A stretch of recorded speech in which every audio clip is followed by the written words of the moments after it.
ఇప్పుడు TDP Telugu drugs పార్టీగా మారిందని విమర్శలు వినిపిస్తున్నాయి. ఎన్టీఆర్ స్థాపించిన టీడీపీని చంద్రబాబు, లోకేష్ డ్రగ్స్ పార్టీగా మార్చేశారని ఆరోపించారు. టీడీపీ ఎంపీ పుట్ట మహేష్ యాదవ్ డ్రగ్స్ తీసుకుని పార్టీలో పాల్గొన్నట్లు ఆరోపణలొచ్చాయి. రాజస్థాన్ కు చెందిన మాజీ ఎమ్మెల్యేతో కలిసి డ్రగ్స్ పార్టీ నిర్వహించినట్లు తెలంగాణ పోలీసులు చెప్పారని పేర్కొన్నారు. పార్లమెంటు సభ్యునిగా కొనసాగేందుకు మహేష్ యాదవ్ కు అర్హత లేదని విమర్శించారు.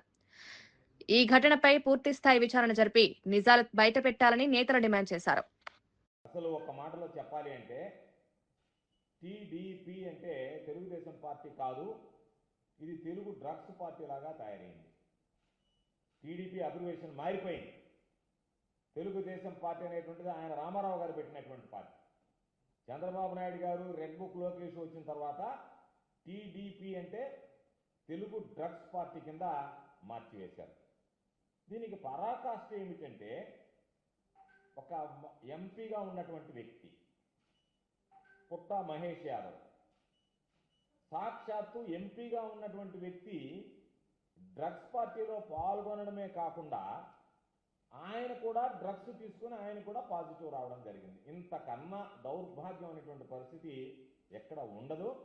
చంద్రబాబు నాయుడు ఏదో ఒక విధంగా వక్రీకరించే ప్రయత్నం చేయొచ్చు. ఒక్కసారి ఆ గిరిధర్ అనేటువంటి లీగల్ ఎస్పీ ఎవరైతే ఉన్నాడో హైదరాబాద్కు సంబంధించి ఆయన ఇచ్చినటువంటి స్టేట్మెంటే మీకు ఒక్కసారి నేను చూపిస్తాను, చూడండి మీరే.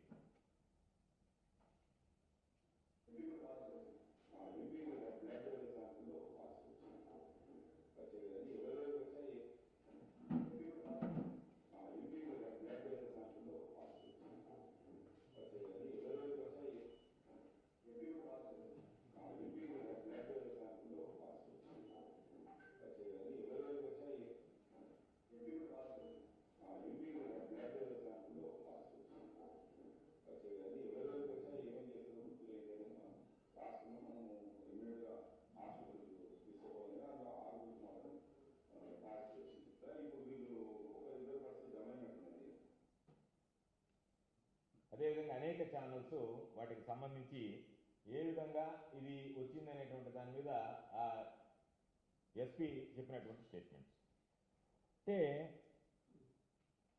ఆ ప్రెస్ స్టేట్మెంట్ ఇచ్చినారు. రాజస్థాన్కి సంబంధించినటువంటి ఒక మాజీ ఎమ్మెల్యే నితీష్ శర్మ